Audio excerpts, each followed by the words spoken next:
Hello beautiful soul! Welcome back to my channel. This is Micha Amir from Japan, Kabayan Virgo. This reading is for you. Tingnan natin ang iyong second half ng January 2026. Maraming salamat muna sa mga subscriber, new subscriber, cross-watcher at sa mga bagong pasok dyan.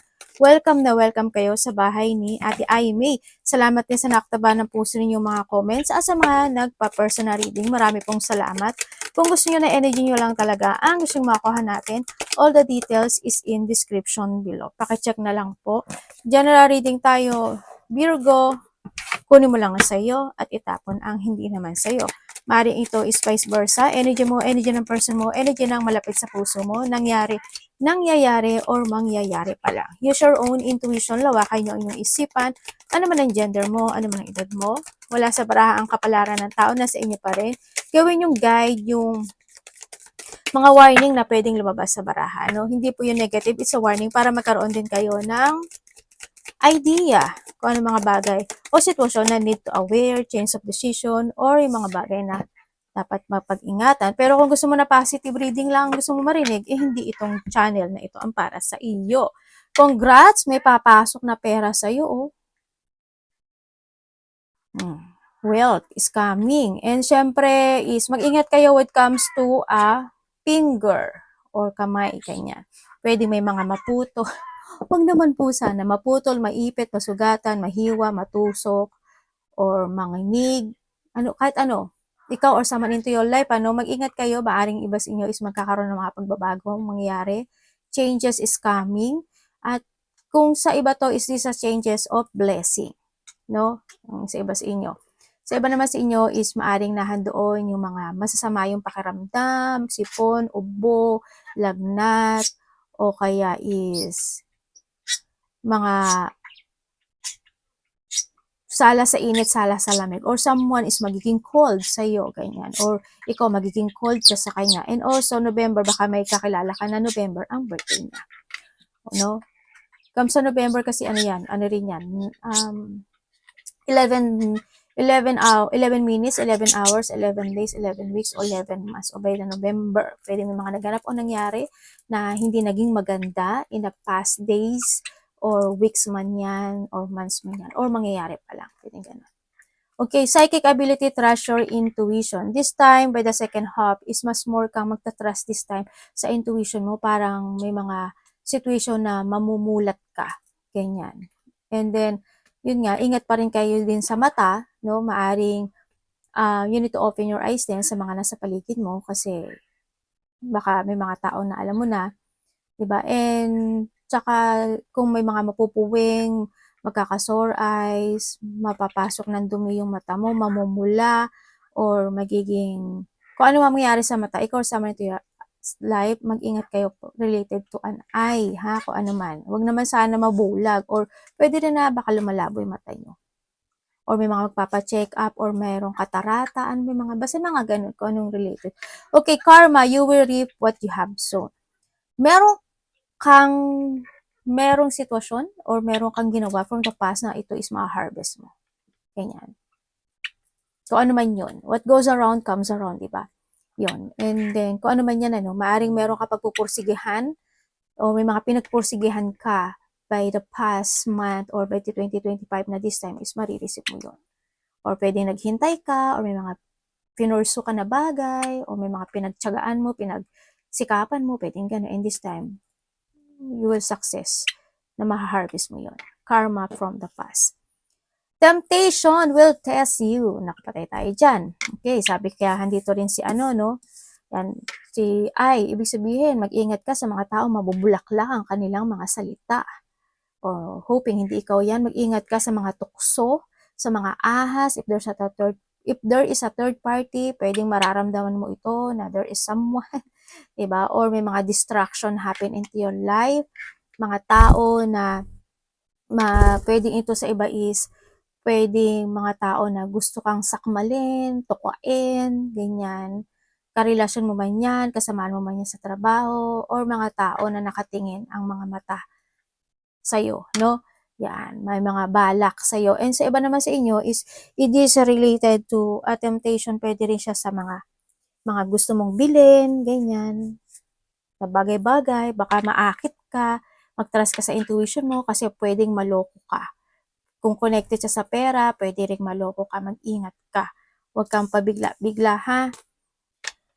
Meeting with a stranger could be important. Maaring may mga makikilala ka by the second half na mga bagong tao sa buhay mo or may mga papasok na bagong tao kang makikilala. Pwedeng this is related sa mga ginagawa mo this time or kaya naman sa work mo o sa kung saang aspeto ng buhay mo na meron ka, kung may business ka, ganun din. And sa iba naman sa inyo is mag-ingat pa rin kayo kasi hindi lahat pwedeng mag-trust, no? Kasi andito rin si Apple. Pwedeng may mga tao na makikilala ka na masama ang pakay sa'yo. Pwedeng ganun, no? Kaya ito, andito si I. And the Sun, happiness and well-being. Yan, by the second half is makakaramdam ka raw ng kasiyahan, no? Mararamdaman mo yung happiness, mararamdaman mo yung hope. Ganyan, may mga successful situation happening to your life by the second half. Kung saang aspeto ng buhay mo yan, maaring may mga ginawa ka talaga na you will receive in a successful situation. No, ang nakikita ko sa iba sa inyo. Pwede rin na with the handshake, ay mag-ingat kayo sa handshake sa kamay. Di ba sinabi ko kanina finger and hand or eye and tsaka kamay, yan, or hand, or sa mga taong kung magta-touch kayo ng hand, mag-ingat pa rin kayo, di ba? Hindi natin masasabi kasi may mga, eto, apple to ha, apple and eto, pag pinagsama ko, virus to, or sakit. Mag-ingat kayo hanggat maaari. Maaring this 2026, magkakaroon ng hindi magandang situation or magkakaroon ng mga sakit na maaring ito is matagal na siya, maaring mababalik lang siyang muli, no, sa iba sa inyo, or pwedeng ito is magkakaroon lang siya ng growth or mas magiging very siya. Kung dati medyo nasa level down, mali-level up siya, ibig sabihin. Kaya mag-ingat kayo when it comes to a shake hand ha. Yan, may mga sakit na muling babalik or mas magiging active siya sa nakita ko dito. Tsaka dito ko rin kasi ano rin kasi si open kasi yung ni snake, pwede rin siya na makuha. Kung hanggat maaari mag-mask kayo, hanggat maaari kasi pwedeng makuha mo rin siya sa pakikipag-uusap. Kasi this is a shake hand with a stranger din no. Ingat pa rin kayo. Mag-mask kayo, kung kailangan mag-alcohol kayo this 2026. Kasi andito rin si intuition. Don't trust anybody, no? Huwag kang masyadong magtitiwala agad. Okay, yun nga. Yun na. May mga kilala ka o may mga mamimit kang tao. Pwede itong tao na rin to ang makapagbibigay sa iyo ng successful happiness or kung ano man yan, enlightenment. Pwedeng isa siya sa sitwasyon na yon. Pero naghahati kasi siya ha. Ay, two faces friend. Patay tayo dyan. Andito na, may mga alaga ba kayong ahas at pusa? May ingat ka. Kasi why? May mga tao, 'di ba? Kung sa tagong tao to, yes, mag-ingat ka, lalong-lalong mag-ingat ka, no? May mga double faces. Meron din ako na nakikita sa iyo na matagal mo nang kakilala na peke or poker face, no? Mag-ingat ka pa rin. Huwag ka masyado magtiwala kaya dumalabas si I. Ibig sabihin, buksan mo yung mga mata mo. Maaring may mga bagay o hindi ka napapansin. Maaring itong mga ito nakakilala mo may mga bago siyang alipin. Alipin? Sabi ka, parang sa group. Ano pala sabi ni ate? Hindi. Kumbaga mga bagong recruitment. Kung ano man yan. Or pwede rin na mga bagong tao na double faces. Yan. Pero sa mga iba sa inyo, makakilala nyo na ito, no, na maboka, ganyan. Pero pagka nakatalikod ka na, alam mo ba si Virgo? Nako, ganyan. Nako, si Virgo, ganito yan, ganyan. Ingat kayo. Iba na panahon ngayon. Tingnan natin ang iyong energy. Lalo na sa pera kasi lumabas si wealth. Pwede kayong maloko or madaya or maling lang. Ingat ka Kung sino man to, hindi lang siya kasi totally friend Pwede kasama siya sa trabaho, kapatid, mag-anak, pamilya, kung ano man yan. Basta mag-ingat ka. Energy ni Virgo. Uy, ang tatanaw mo. May tinatanaw ka ba? May tinatanaw ka? Nakatanaw ka sa yung successful in life. Ate, marireceive ko pa? Yes, you will receive it. There's a victory and success happening to your life. Ooh. Ten of Pentacles, your energy. Ganda naman ang energy mo. Ayaw mo ba, ate? Yan natin.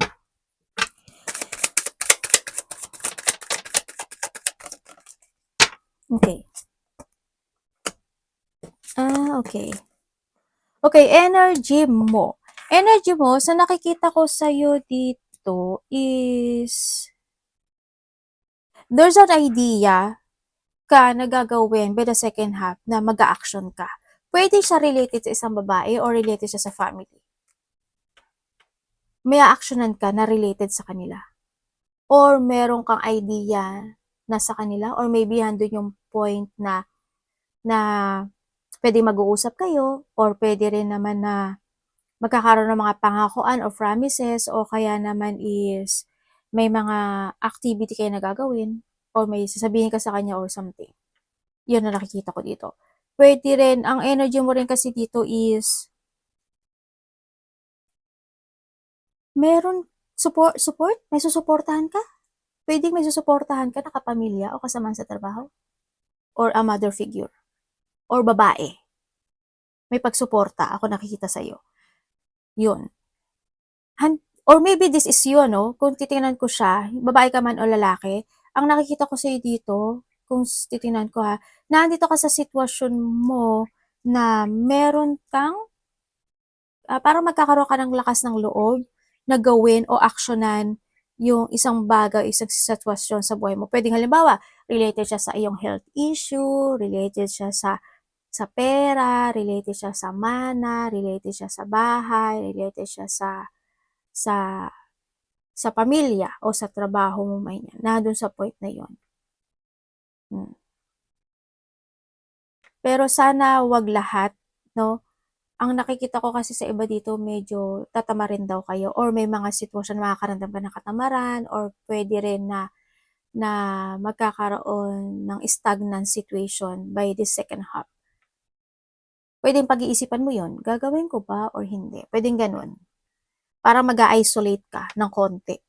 May mga bagay na pag-isolate. Sa iba sa inyo.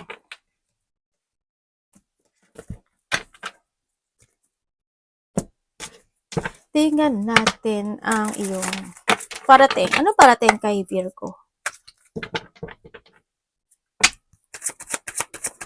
O yeah, wag kayo magpapabaya sa sarili nyo, ha? Alagaan nyo yung sarili nyo. Parating kay Virgo. You show me.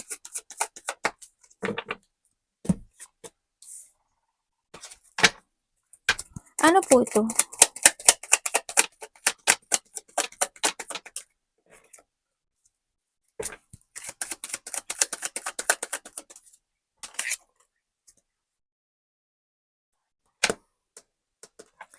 Ano po yun? Okay. Okay, parating sa'yo. Parating sa'yo, merong ka daw tao? Meron kang tao na kakausapin? Babae? Or hindi man siya babae, itong tao na to, malapit to sa'yo. Pwede ito yung tao na sinusuportahan mo or binibigyan mo siya ng advice, ganyan. Or vice versa, itong tao na to sa'yo, ganyan. I-vice versa mo na lang. Also, parating sa iyo is, ang daming iniisip lang yan. May tao na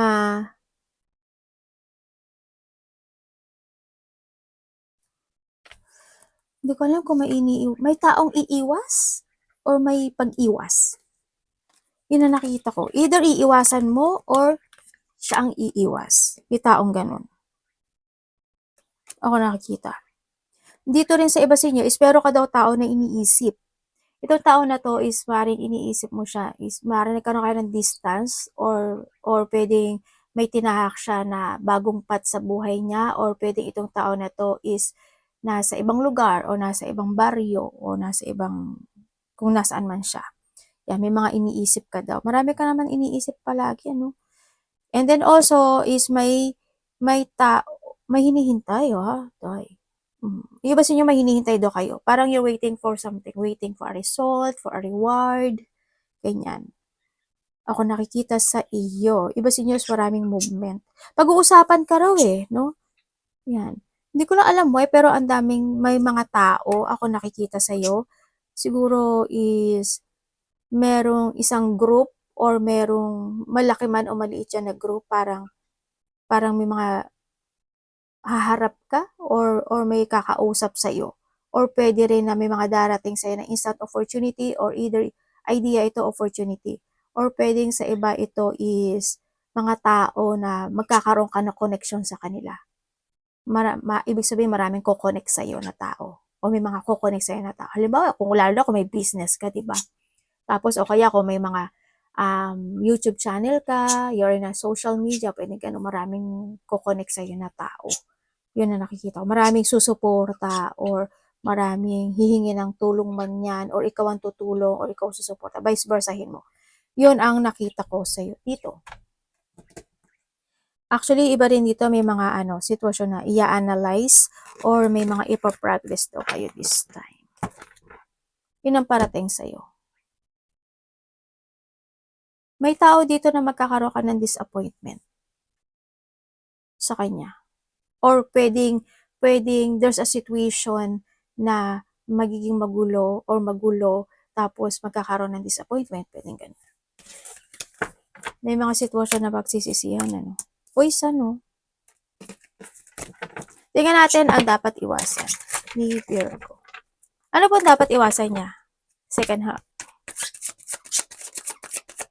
Huwag ka mag-focus sa lungkot, Dapat iwasan.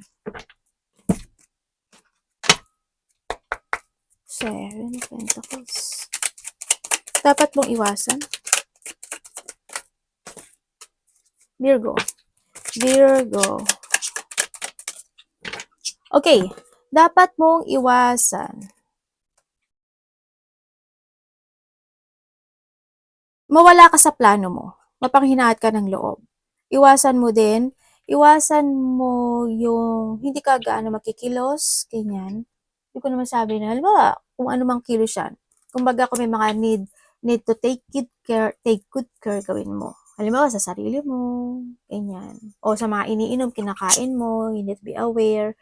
And then also, iwasan mo yung wala kang gawin to change something into your life. Ganyan. Kung ano man yan. Kung ano yung mga bagay na sitwasyon na kailangan ayusin, i-fix, i-transform, baguhin, yan. Kung ano man yan. No? Iwasan mo rin na hindi ka magkaroon ng acceptance sa mga lesson na nangyari sa buhay mo, hindi ka maging more on wiser and stronger this time, ganyan. You feeling, parang feeling ko napapagod ka ng iba sa inyo. Okay, iwasan mo din, syempre, yun nga, iwasan mo na yung mga frustration, iwasan mo yun, yung hindi alagaan yung sarili mo, iwasan mo din. Try to make it balance. Then, sa nakita ko dito, iwasan mo, siguro dito sa nakikita ko dito, yung maabuso ka ng ibang tao or magpaabuso, ganyan. Wag ka masyadong mabait. Ate, gusto mo kami maging masama? Hindi naman. Kung kinakailangan, di ba? Why not? Basta balance lang. Iwasan mo yung mga paggamit-gamit ng mga, siguro naman hindi naman kayo gumagamit ng mga card, tsaka yung mga madaling maniwala. Yan, iwasan mo yun. And then also, iwasan mo yung mga taong manggagamit or manggamit ka ng tao. Iwasan mo na kung may mangungutang or manghihiram or mga tao nakabayad na, huwag mo na pautangin. Sabay ka na. Ate, wala na ako papautang. Mas good yun, di ba? Yan, iwasan mo yung yun nga, sabi dito, di ba, yung hindi ka magtrust sa intuition mo. Iwasan mo yung magkaroon ng mga pagpapaliban. Yan, yung mga delay. Parang, iwasan mo yun. Kung pwede naman gawin na ngayon, bakit hindi pa ngayon, di ba? Bakit bukas pa? yung hindi habaan yung pasensya, yan. Alam ko naman na patient ka, pero may mga time na baka, di ba? Lalo na kung ito yung mga makakasalumuha mo, ay naku, ito yung magiging maiksi talaga pasensya mo. Di ba?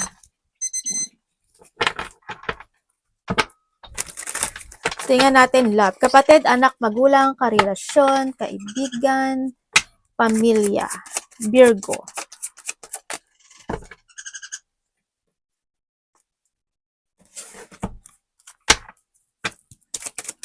Ano ito? Universe.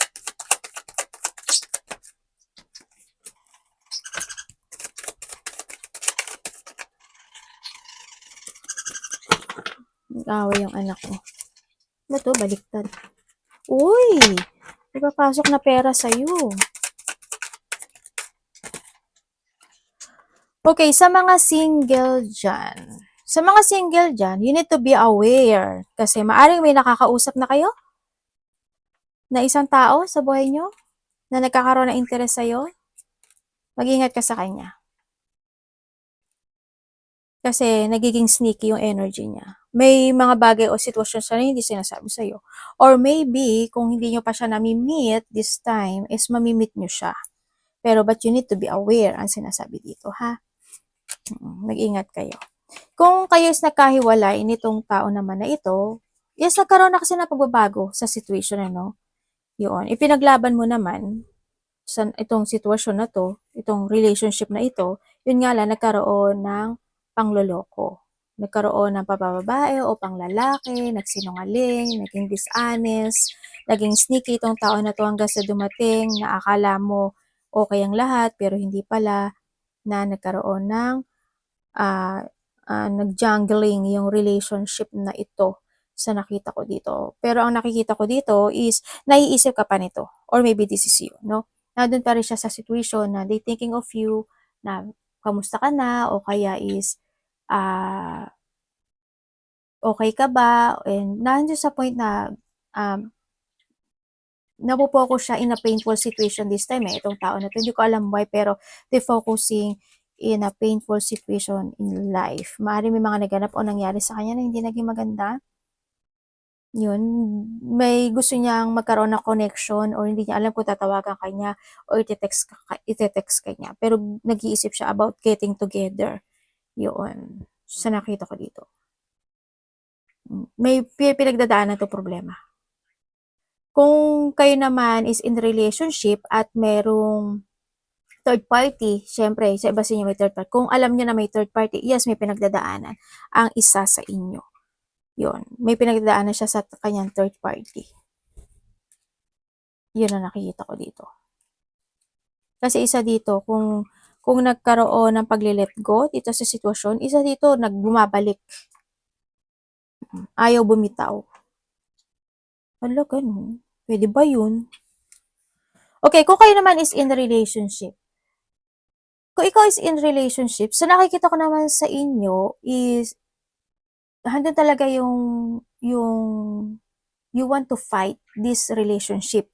Kung walang third party to, ha, you want to fight this relationship na handoon yung you are the person who can always heal the situation. Halimbawa, kung may mga naganap o nangyari na sitwasyon when it comes to a relationship, ikaw yung nakapag-fix nito, no? Ikaw yung nakakapaggawa ng mga naaayos mo yung mga gusot, ganun. Ikaw yung nag-aasikaso, ikaw yung very caring and very loving when it comes in this relationship. You always think about the future ng relasyon na ito, no?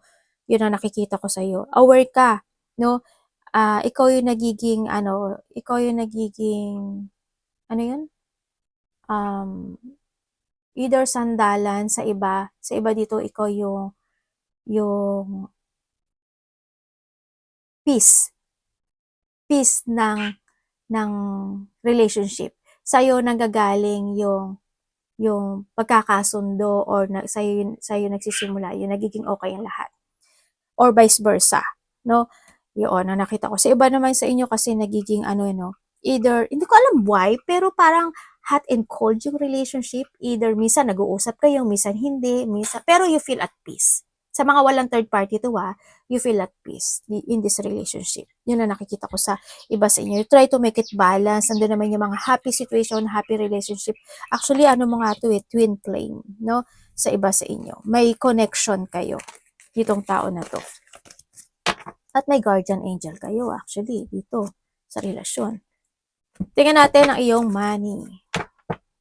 Sa mga may third party, alam nyo na yun. Hindi na natin kailangan explain yan. Money po ni Virgo. This second half. Uy.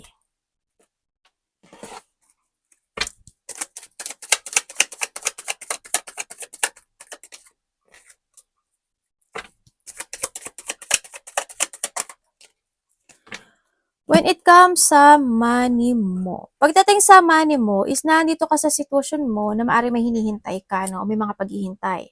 Or may mga offer ako na nakikita na either this a big or small blessing na related or connected ang money. Yun na nakikita ko sa iyo dito. Pagdating sa money mo, ano siya, minsan okay, minsan hindi, minsan okay, minsan hindi. Nandun sa point na yon. Ate, pero magsasucess siya. Magsasucess ba siya? Ang nakikita ko naman sa iyo dito, yes, the more na magiging the more na magiging more on positive yung thinking mo and the more na mag-action ka in this pagdating sa pera, lalo na you give an effort and hard work, yes, you will be success. May mga positivity, happy naman ako nakikita sa iyo. Kasi ang nakikita ko rin naman kasi sa iba sa inyo is nagsisave kayo ng money. Or sa iba sa inyo is you need to save a money, no? Yes, magsasaksak siya. May mga achievement din ako na nakikita sa'yo pagdating sa money mo. You try to always balance din kasi. Pero ang nakikita ko dito is may tao na medyo nag-iisip siya related to a money. Hindi ko alam sinong pwedeng ito is mas bata sa'yo. No, pwedeng doon yung point na maaring may pangungulit na connected ang money. Pwedeng ganun. Or may mga naghihintay siya na tulungan mo siya, pwedeng ganun, or you thinking about something na pwedeng ikaw yung gusto mo siyang tulungan o gusto mo siyang bigyan. Pwedeng ganun, no? Vice versahin natin. Yun. Kung sino man siya. Tingnan natin, advice. Virgo.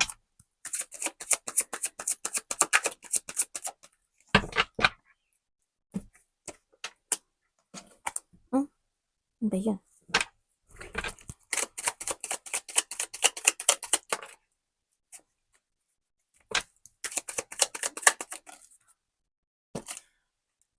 Ay, 5 and 5.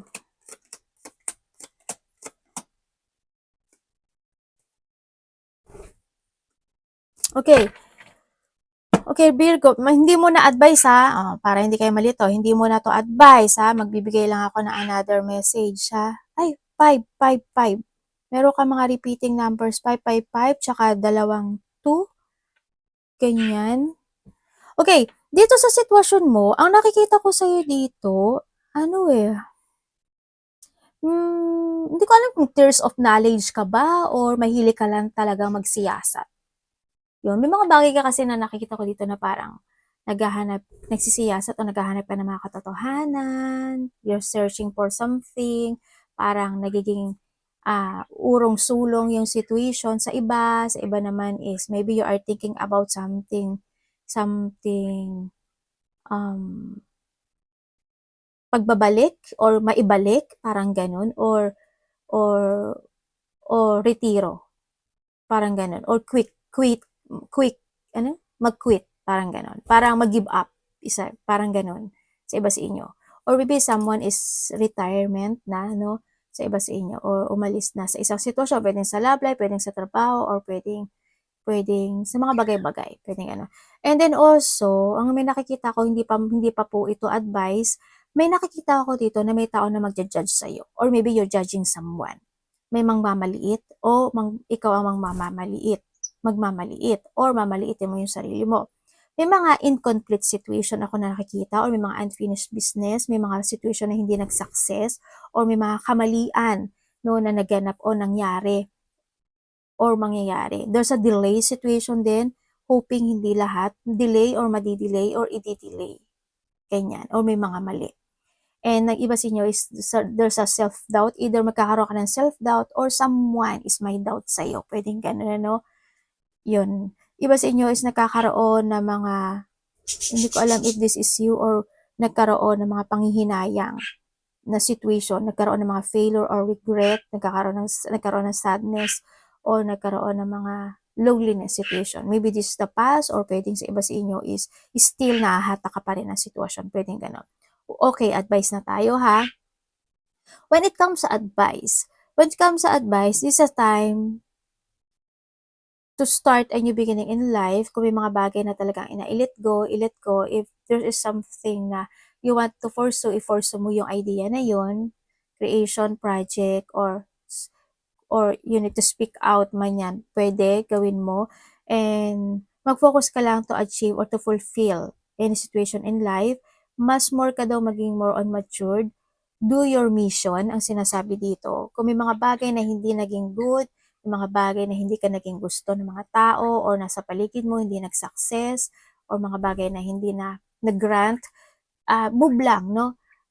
Accept mo yon, and try to heal and try to forgive din ang sinasabi dito. And then also, you need to finding peace din sa nakita ko dito. Gawin mo yung lahat na para maitama yung mga sitwasyon na nangyari in the past or mga magaganap pa rin this time. Huwag ka masyadong overthinking this time sa nakikita ko sa dito. Hindi rin siya makagod. Basta palagi ka lang mag-focus, control, and lakas ng loob, tapang, tibay, and katatagan ang gawin mo lang. Focus lang to start a new beginning in life. There's a good news happening to your life. May nakita kong good news na parating within a 1 day, 1 week, or 1 month man yan. Yan, makakaramdam ng iba sa inyo ng happiness, and there's abundance, fulfillment, and achievement coming into your life. Sana wala ng gulo, no? Kasi ang nakikita ko dito, may mga struggle happen. May mga baring ito is hindi pagkakaintindihan, no? Sa nakita ko to, or may mga struggle na naganap o manggaganap sa iba pala sa inyo. Yun, arigato namaste, God bless.